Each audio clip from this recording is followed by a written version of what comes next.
विरोधक पण याचा फायदा घेणार आहेत जीएसटी कमी केलेल्याचा। त्यामुळे टीका करताना विरोधकांनी आदरणीय प्रधानमंत्री नरेंद्र मोदीजींचं अभिनंदन त्यांना करावंच लागेल। आणि म्हणून मी खऱ्या अर्थाने या पूर्ण देशवासियांची दिवाळी जी आहे गोड करण्याचं काम, आनंदी करण्याचं काम आदरणीय प्रधानमंत्री नरेंद्र मोदीजी यांनी केलेलं आहे। त्यांचं मी मनापासून अभिनंदन करतो, त्यांना धन्यवाद देतो।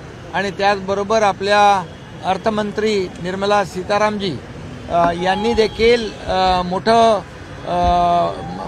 नरेंद्र मोदीजींच्या मार्गदर्शनाखाली एक सकारात्मक पाऊल टाकलेलं आहे आणि जीएसटी कमी केलेला आहे। आणि आता जे स्लॅब होते 5, 12, 18 आणि 28 आता फक्त या ठिकाणी 5 आणि 18 हे दोनच स्लॅब राहणार आहेत।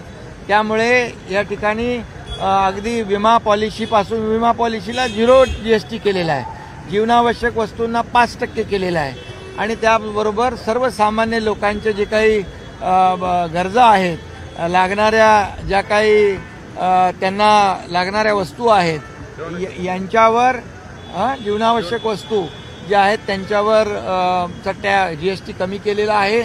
आणि 2च स्लॅब ठेवल्यामुळे आज मोठ्या प्रमाणावर या सर्व संपूर्ण देशवासियांना दिलासा मिळाला। 28% शेवटचा स्लॅब होता आणि मधला 12% होता, तर 5% आणि 18% हे 2च स्लॅब ठेवल्यामुळे सर्वसामान्य माणसाला या ठिकाणी मोठा फायदा होईल आणि यामुळे चलनवलन वाढीस लागेल।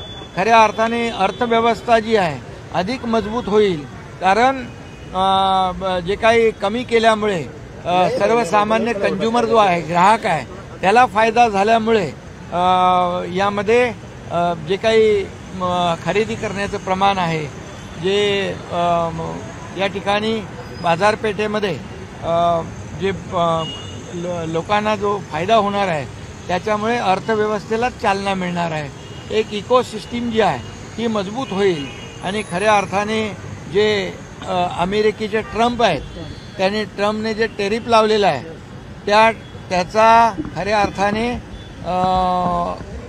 नुकसान जो आहे ते अमेरिकेला होईल, भारताला होणार नाही।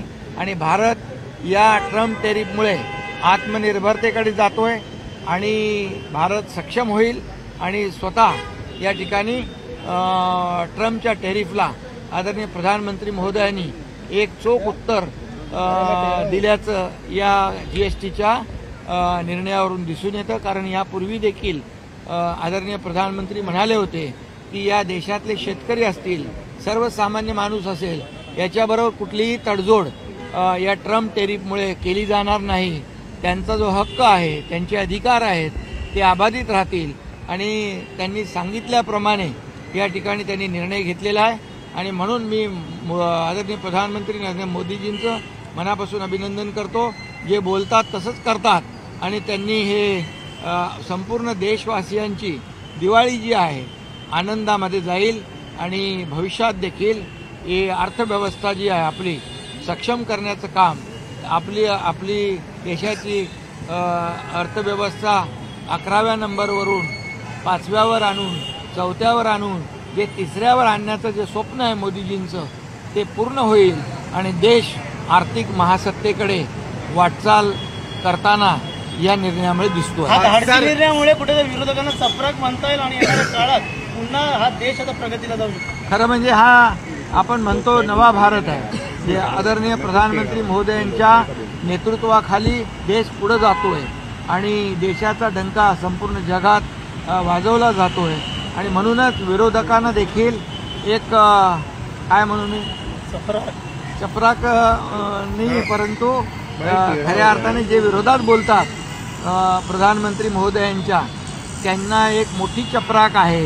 कारण राजकारणामध्ये नरेंद्र मोदीजी काम करत असताना देशाच्या विकासाचा विचार करतात, देश आर्थिक महासत्तेकडे नेण्याचा विचार करतात आणि त्याचबरोबर विकसित भारत 2047चं स्वप्न पाहतात।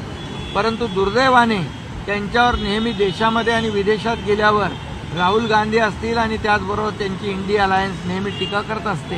हे दुर्दैवी आहे परंतु काल परवा बिहारमध्ये देखील नरेंद्र मोदीजी यांच्या आईवर देखील टीका केली.